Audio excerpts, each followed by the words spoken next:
Hey guys, welcome to the video. Salt here. Today we're going to be taking a look at the Warframe Frost Prime. Now, just a little bit of a disclaimer about myself is I'm an LR4 with over 5,000 hours in the game, and my goal is to provide builds and guides for people to have an easier time in Warframe. So we did a poll on the channel between Frost and Ember, and Frost won barely. I think Frost was at 53% and Ember was at 47%. So that's why we're doing Frost today, and we'll do Ember next week. So Frost was suggested to us by commenter Arrow9638, and that's why we're doing him. We have the top commenter of the last video, Javier Garcia, and the first commenter of the last video, Quack Requiem. Alrighty. Let's get into the Frost build here. What I want to do first is I want to go over some of his abilities. I'm going to get my little pages I have here of my notes. Okay, so his passive, let's talk about that first. Cold status effects from Frost's abilities have their duration increased by 100%, and Frost gains 50 armor per enemy inflicted with cold status within 15 meters. It's pretty cool. The one, Freeze. Freeze is going to shoot a projectile that inflicts cold damage and applies cold procs on surrounding enemies. So the dude hit directly by Freeze will take 10 cold procs, and dudes around the area will take 6 cold procs. And of course, that's affected by your range. You can also use this ability, his one, Freeze, to shoot outside of your snow globe to explode it. So if you shoot at your snow globe from the outside of it, you can actually like delete your own snow globe, which sometimes is useful. Or you could actually use it for damage too, because it'll cause the snow globe to explode. All right. The two we are actually going to subsume out, and instead we're going to be replacing it with Rhino's Roar. Roar is a multiplicative damage increase. So it's a very, very powerful ability. That's why we're using it there. Frost has no particular subsume that is like way better than the others. There are a few things that are really, really good on Frost. Roar is super top tier. Nourish is super top tier. Wisp's Breach Surge is super top tier. There's a few grouping abilities that are top tier. So there are so many really, really good Frost subsumes. Like a lot of Warframes, there's really only like 1 or 2 picks. But Frost, not really. Not really. His kit is so powerful that like whatever you choose as a subsume is kind of just like a little extra, you know? Like, well, do you want free viral procs and a little bit of energy? Go Nourish. If you want some extra damage, go Roar. If you want some grouping, choose a grouping ability, you know? So you're not stuck only picking Roar. There's so many good options. Okay, enough of the 2. Let's go over 3 here. Snow Globe. So you're going to create a protective globe of ice. Ability Strength is going to affect the globe HP. The globe also gets more HP based on your armor as well. So, you know, it could be very powerful if you build specifically into this. We're not going to be building specifically into Snow Globe. Our Snow Globe is still going to be quite usable, though. Like, if we wanted to do an excavation or defense mission, this would still be super powerful. So, when the Snow Globe spawns, or when you cast it, I should say, it also has invulnerability for a few seconds as well. And most enemy gunfire cannot enter the globe. And you could have a total of 4 globes. I think that's about it for globe. There is actually a lot more to Snow Globe, but they're very like minor things. So I'm not going to go too much into detail just because our build doesn't super focus around Snow Globe. We leave it on the build just like we leave his one on the build because there's at least like some utility purpose to these 2 abilities. But most of our build is actually using the Subsume Roar and his 4. So let's go over his 4 again, 4 here. So Avalanche, let me get to the next page of my notes. All right, so Avalanche is a cast and then a pulse, which is super weird. I don't know why they did it like that, but when you cast it, enemies in a radius are going to get 6 cold procs, and then like immediately after the cast, there's a pulse that gives 10 cold procs. So you can kind of just think of this as putting 10 cold procs on dudes around you. But I guess if you really want to be nitpicky, you could say, well, for the first quarter of a second, they're only gonna have 6 cold procs. So it's gonna freeze enemies in place and permanently reduce their armor. It also inflicts some damage. And if enemies die while they're frozen, they're gonna shatter on death in an X amount radius, which is gonna be dependent on your range. Oops, sorry. We're also going to be using an augment for Avalanche called Icy Avalanche. And Icy Avalanche is going to grant allies overguard per enemy hit. And a percentage of Frost's armor is added to the overguard once per enemy. Okay, that's all the abilities. Now, I actually have Other Salt out in the field. He's going to show these abilities off in practice for people that don't really fully know them. So we are going to go ahead and switch over to Other Salt here. Here he is. Hey guys, Other Salt here. I'm going to be showing the abilities off that Salt went over before. So we're going to start with the 1. The 1 is going to be Freeze. We're just going to go ahead and shoot it at these enemies here. You're going to notice that all of the enemies in the area are going to take 6 cold procs, but the enemy I hit directly will take 10. So I'm going to shoot this heavy gunner directly. He's at 10, he's at 6, he's at 6, he's at 6. And the range of this is based on your range as well. So because we go very high range, we can kind of like throw it at the middle guy here, and it just hits everyone there. All right. The 2 is pretty simple. This is just Roar. This is actually not Frost ability, but it's just an ability where swimming onto the weapon, or onto the Warframe, I should say. So 2 is just, boop, it's just a buff. That's it. Pretty boring, but it's strong. Okay, the 3 is going to be Snow Globe. I'm going to go ahead and cast it right here. It's going to create a Snow Globe. Now, because we have a lot of range, our Snow Globe is absolutely gigantic. But this is going to do a bunch of different things. Most people will use this for defense missions, though, or excavation missions to defend the excavators. If you want to get rid of your Snow Globe, because it'll basically just last until the enemies kill it, you can just, so your freeze attack that we just showed, we could shoot it, boop, and it'll explode your Snow Globe. And you saw these guys actually took damage there. So it'll actually explode and do some damage to dudes around it.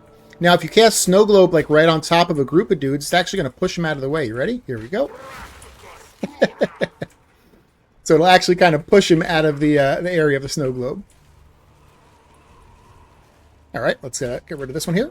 Boop. Okay, grab some energy. Now I'm going to spawn some new enemies in because I want to show a little bit of intricacies on this next one here. So we're going to be doing Avalanche next. Avalanche is going to do some damage, and it's also going to armor strip dudes and freeze them. So you get 2 different like status cast effects. One that happens when you cast it, and one that happens when it pulses. And the pulse is going to be almost immediately after the cast. It's kind of weird. I don't know why they just didn't put it like all in one thing. But you'll see that when I initially cast it, they'll be at 6 stacks of cold, and then when that pulse hits, they'll be at 10. So here we go. See, 6 and then 10, like immediately. So weird they didn't just like put that all in one. So that's what it does. Now, if you notice, they're not armor stripped. And it's because our build uses the arcane that Salt probably went over already.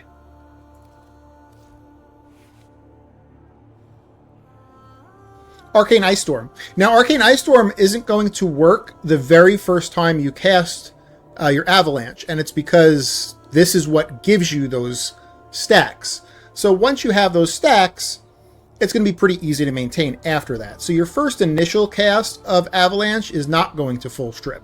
But as long as you're pressing Avalanche every 10 to 15 seconds afterwards, which you should be on Frost, doing pretty much throughout the entire game, it will be a full strip. And we'll show this here. So if you look at the top right, I don't have that buff right now. I'm going to cast this again one time. Let me get some energy real quick. I'm going to cast this again one time to get that buff up. Okay. I'm going to get an entirely brand new group of enemies in. I'm going to kill these guys, clear. So I'm going to brand new group of dudes. And we're just going to do one cast. And now it's a full strip. Okay. So the very first time in the game, when you go to press your 4, it is not going to full strip. But as long as you are good about pressing your 4 every 10 to 15 seconds, which you should always be doing, it will be a full strip. If you don't like that, you can always throw a couple of ability strength shards into your build to immediately full strip on the first cast. All right, I think that's pretty much everything about those there. So, yeah, let me wave so Salt knows we're ready. All right. All right, that was other Salt out in the field there, explaining those abilities. Now what we're going to do is we're going to go over the mods for this build. Okay, so first we're going to be using Stretch for ability range. And we're also going to be using Overextended for ability range. So range is very important on Frost because Avalanche is going to be able to hit more things and freeze more things. That's going to be helping you to get more Overguard. It's going to be helping your team to get more Overguard. Your team can also be shooting dudes that are frozen. So it's just good to have a lot of range. That's why we're going to be using Stretch and Overextended. Now, Overextended, unfortunately, is negative 60 ability strength, and Frost does have specific breakpoints he kind of wants to hit with his 4. Now, as Other Salt was saying, we don't actually hit that breakpoint initially. There is a way to hit it initially, but it kind of messes the build up. You end up getting a weaker Roar, and that's using Precision Intensify. Precision Intensify is a stronger version of Intensify. That gives you 90% ability strength, but only on your 4. So this is very good if you had a Warframe that had only one ability that scaled off ability strength, and it happened to be the 4. In our case, though, we have 2, right? We have Roar and our 4. So by using Precision Intensify over Umbral Intensify, you end up getting a weaker Roar. So for me, I feel like to really min-max Frost, you just need to play it appropriately, which is just making sure you're pressing your 4 every like 10 to 15 seconds to keep your Arcane Ice Storm up. Okay, so that's the range mods there. We're going to go for Transient Fortitude next for more ability strength. Umbral Intensify for more ability strength. Biting Frost is going to be our augment for Frost. Frost gains 200% critical chance and 200% critical damage against frozen enemies. Well, this is pretty much going to be every enemy except some Eximuses, because Eximuses won't necessarily get frozen if they have their Overguard up. Now, something to know about these stats on Biting Frost is that these stats are basically just like regular gun mods. So it's not like final crit or absolute crit or anything like that. It's just regular crit, how it regularly gets applied to the weapon. So what does that mean? That means that you really should be picking weapons for Frost that would make sense for high critical chance and high critical damage stats. So like a 200% critical chance increase on a weapon that only has 10% critical chance is only 30% critical chance, whereas a 200% critical increase on a weapon that has 50% critical chance is 150% critical chance. So you need to be pairing high crit chance and high crit damage weapons with Frost to make the most out of Biting Frost. All right. Health conversion we're going with. Our build is actually using Overguard for survivability. We're not actually stacking health. We're not technically stacking armor, although we have a lot of armor with health conversion here. So why are we using health conversion? Well, a lot of Frost's kit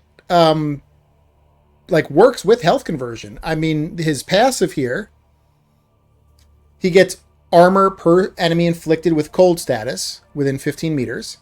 And then we look at his 4 here. This converts your armor into Overguard. So you get more Overguard when you press your 4, the more armor you have.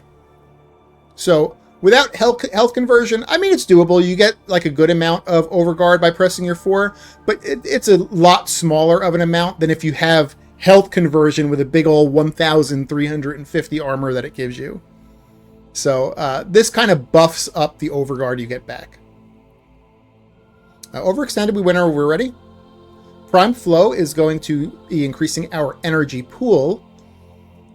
Frost is a little bit of an ability spammer, and he spams a kind of expensive ability, Avalanche, which is 100 energy. If you watch my other builds, I love Blind Rage. I try to fit Blind Rage into like every single friggin' build, and I could not fit it into Frost without it feeling horrible. So I could not use Blind Rage on Frost, and it's because he needs to spam Avalanche so often, and it's 100 energy. So with Blind Rage, it's 155. Oh my goodness, it just was not doable. So, but yeah, with 100 energy drain, it's doable, and we have other ways of getting energy back as well. But that's why we use Prime Flow. It increases our pool of energy. So it gives us a larger pool to be pulling that from. Okay.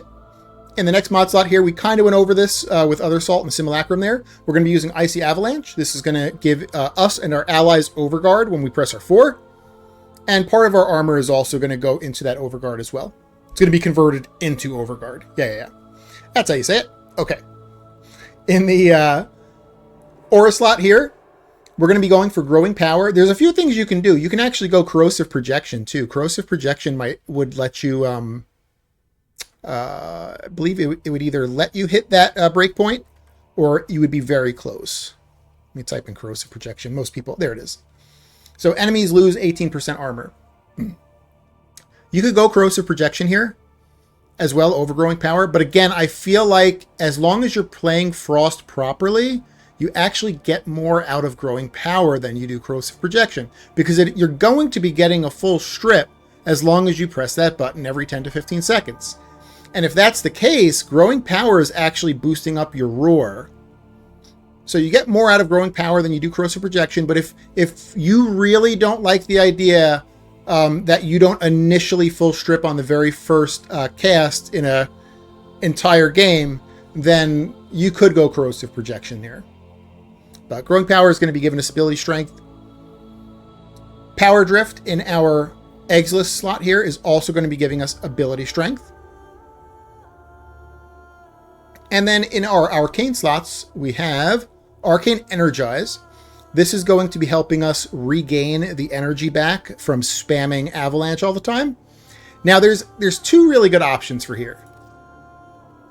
There's Arcane Energize, which just gives you a crap load more energy whenever you pick up an energy orb.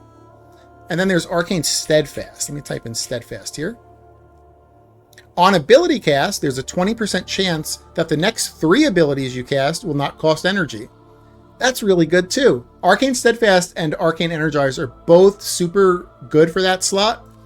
I have not actually done the math or done the testing. I don't know if one is 10% better than the other or whatnot.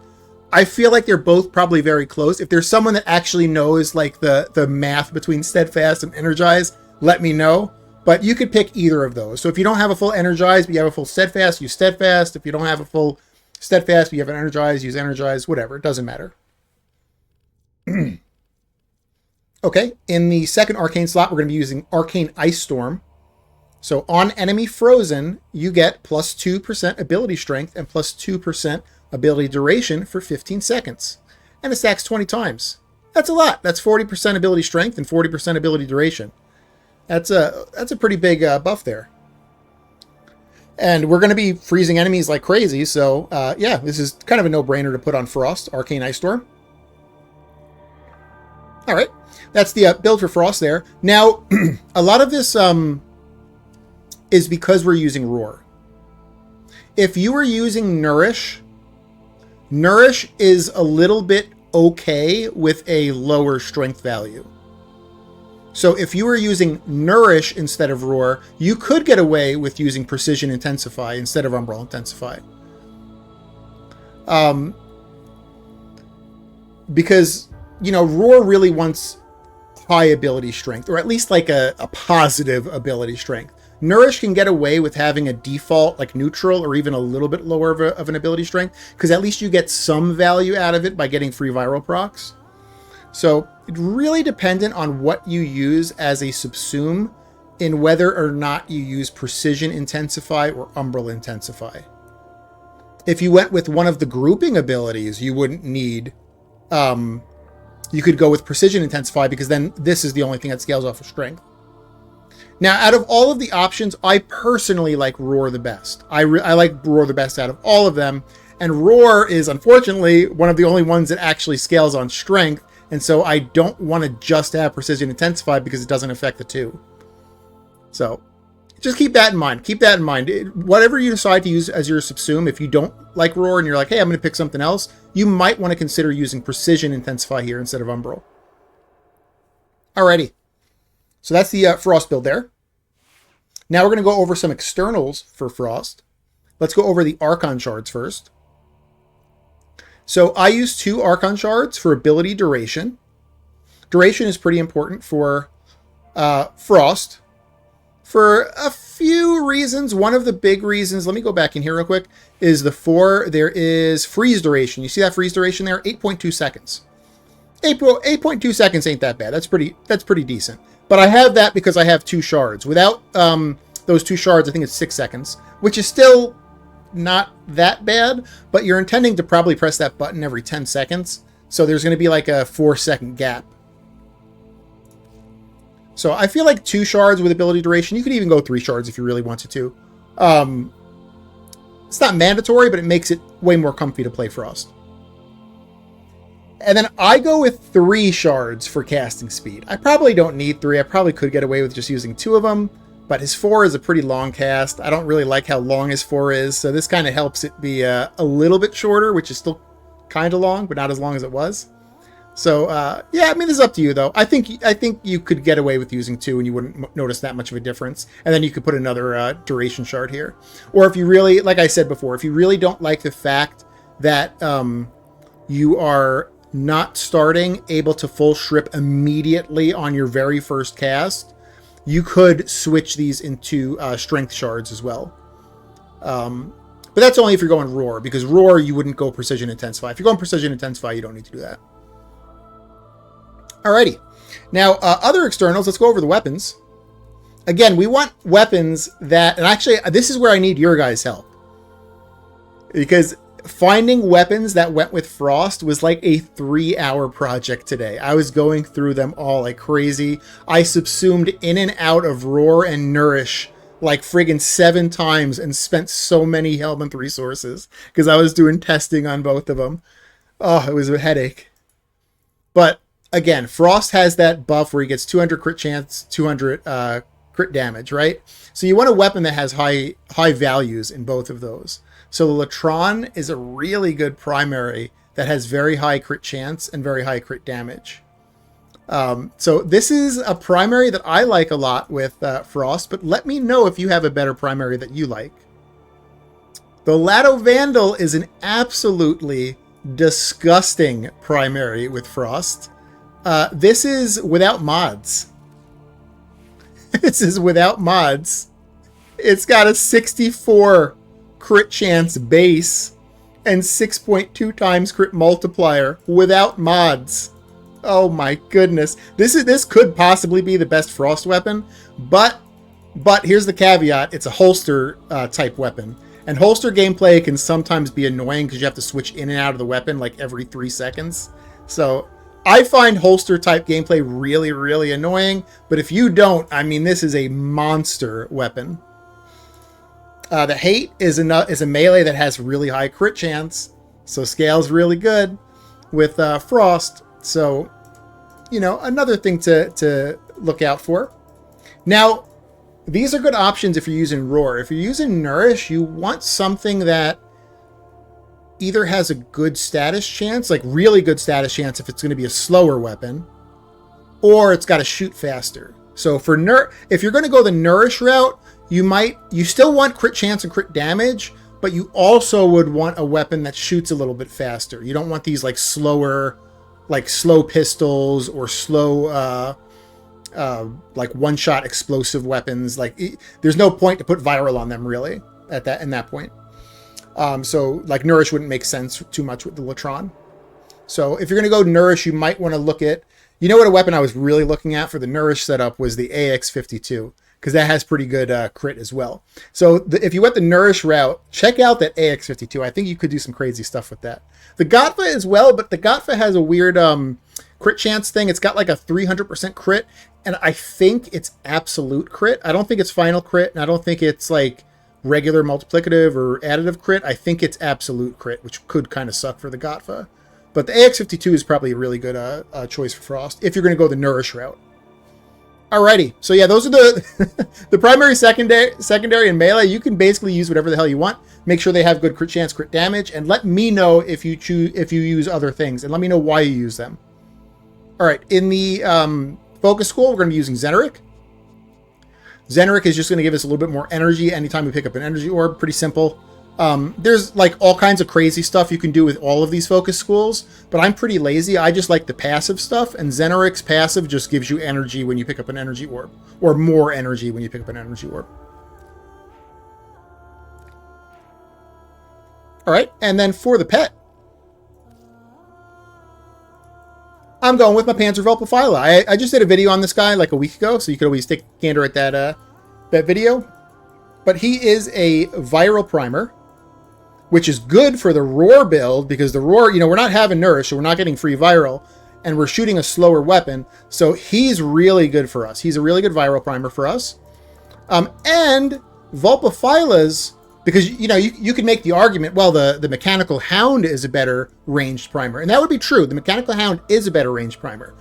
But here's the thing. The Mechanical Hound and his weapons cannot use Tenacious Bond, which gives you a 1.2 times crit damage multiplier, because his starting crit chance is too low. The Vulpaphyla can. So you get the Bond mod that gives you 1.2 times crit damage multiplier, and you get the viral primer. So that's why I believe the Vulpaphyla is going to be the better option for Frost if you're using the Roar setup. Again, if you're using Nourish, you're kind of just putting viral yourself on things. And in that case, you probably could just use like a Hound primer or something. I don't know.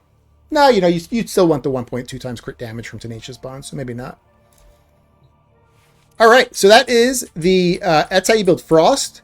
That is the externals. What I'm going to do now is I'm going to show about like 10 minutes of gameplay on Frost and just show like about how to play him. It's pretty simple. He's nothing really too crazy. So we'll make sure we're solo. We're on Steel Path. We'll do Mott for like 10 minutes. And we'll show off the gameplay here.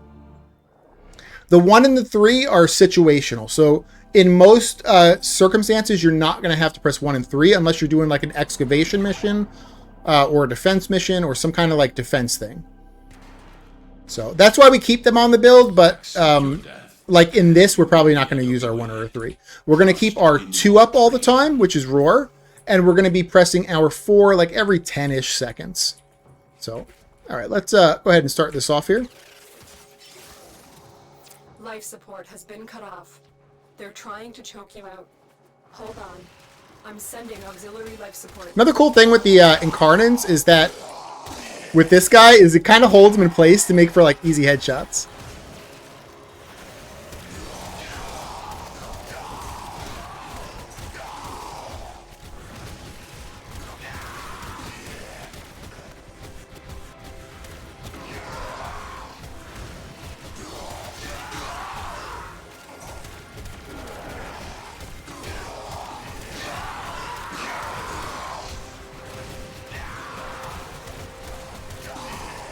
My aim is ridiculous with this thing. I'm so bad at aiming.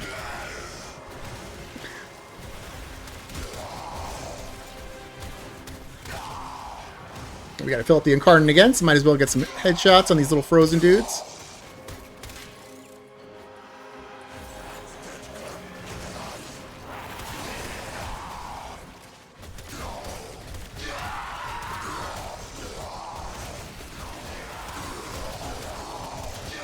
If you're not sure whether or not it's too early to cast Avalanche, just cast it. Doesn't hurt. It's kind of like Banshee Sonar. It's like, when in doubt, just press the button again.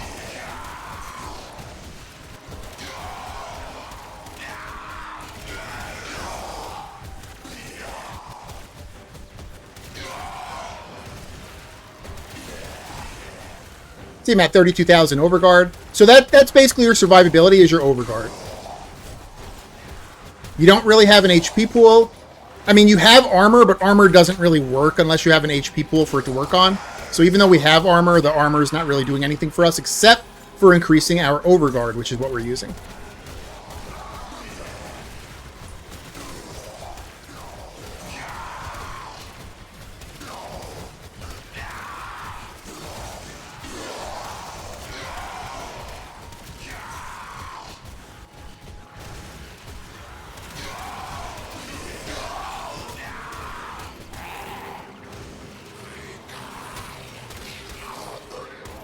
I was going back and forth so long this morning. I started at 7:30 this morning on this Frost build, and it is almost 3 o'clock in the afternoon right now.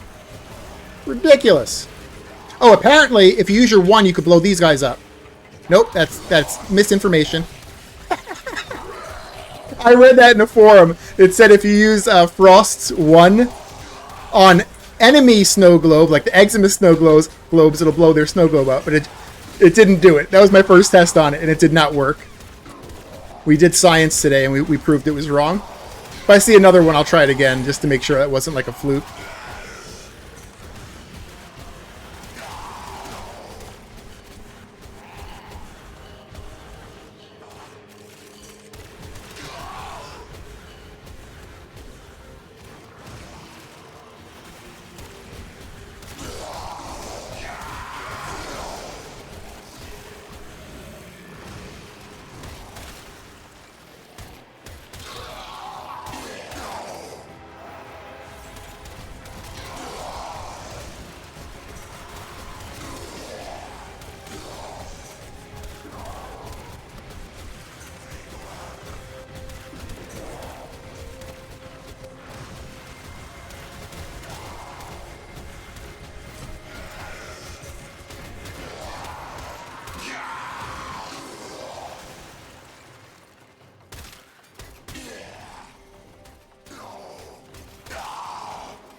Yes, we'll do Ember next week. I think Ember will be really fun.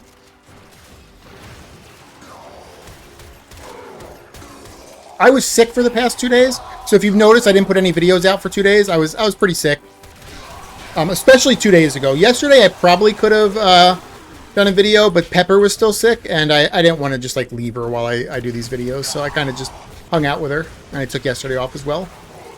But I'm feeling much better now. So, and I know I promised Frost, and I was excited to do Frost anyway. So I was like, well, let me get the Frost video out at least for Friday. So I apologize for 2 videos not going out this week. We still did 3 out of 5 though.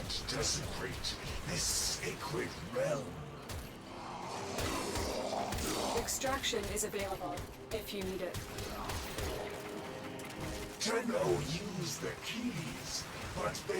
Oops, I pressed that twice. I was trying to press my reload button, and I pressed my 4 again.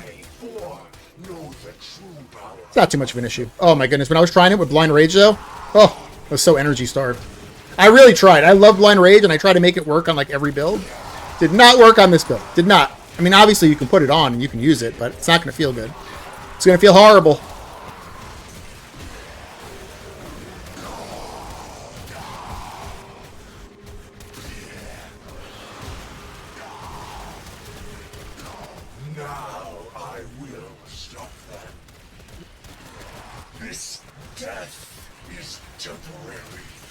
Existence is forever.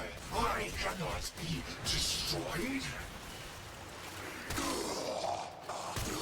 I really like Frost though, and it's a pretty chill playstyle. Like, it's not really like, I know you're pressing that one button every like 10-ish seconds, but like, it's not that bad. It's just one button, and then you look down every once in a while and make sure your roar's still on. If it's not, you repress that button, and that's about it.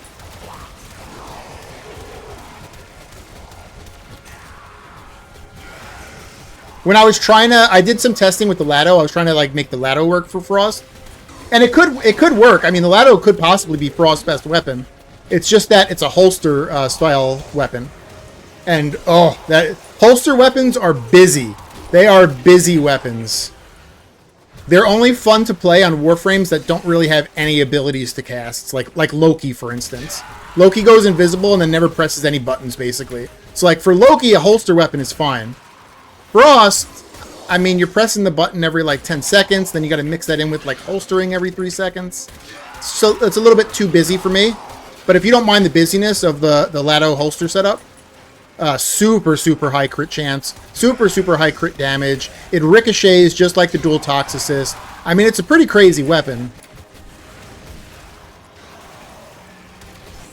It's just that the evolution that lets it get that high is tied to the holster thing.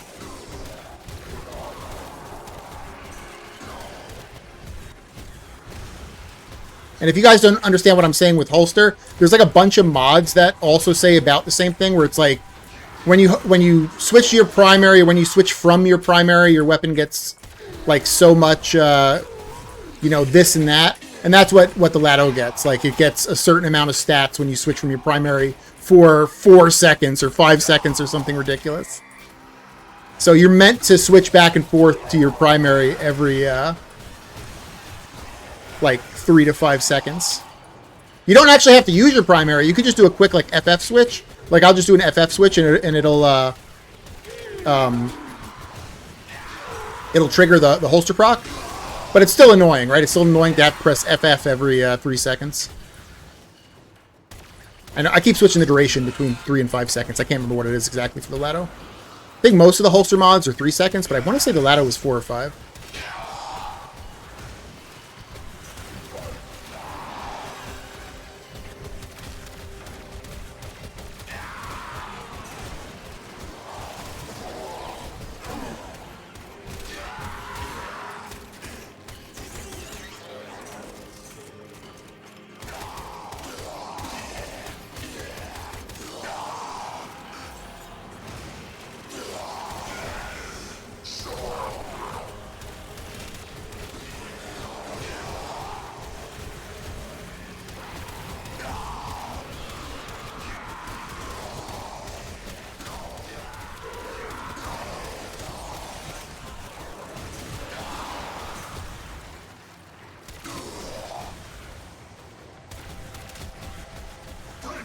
I'm torn between staying at 3 casting shards or going to 3 duration shards and 2 casting shards. I'm torn. I don't know. I don't know which one I want to do. 2 casting, 3 duration, or 3 duration, 2 casting.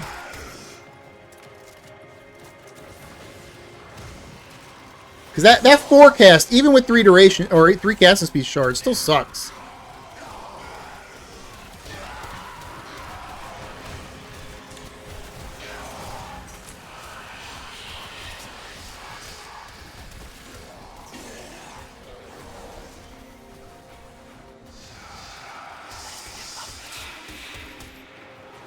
All right, we're at 10 minutes here.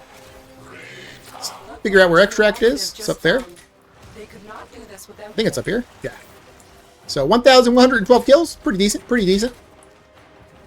Yeah, I really like Frost. And then, you know, this is a support build too. So not only are you doing a lot of damage because you're getting a lot of crit chance, crit damage buffs, but this is a pretty friggin' heavy support build. I mean, if you go into an Elite Deep Archimedia with this and you're putting on 30,000 Overguard on your allies, they're going to be friggin' happy as hell. What you have learned here will serve you well. So, like, not only are you doing a crap load of damage, but you're also doing a crap load of support. Really, really powerful build. And I love support builds. I love support builds. That's why I was really excited about Frost.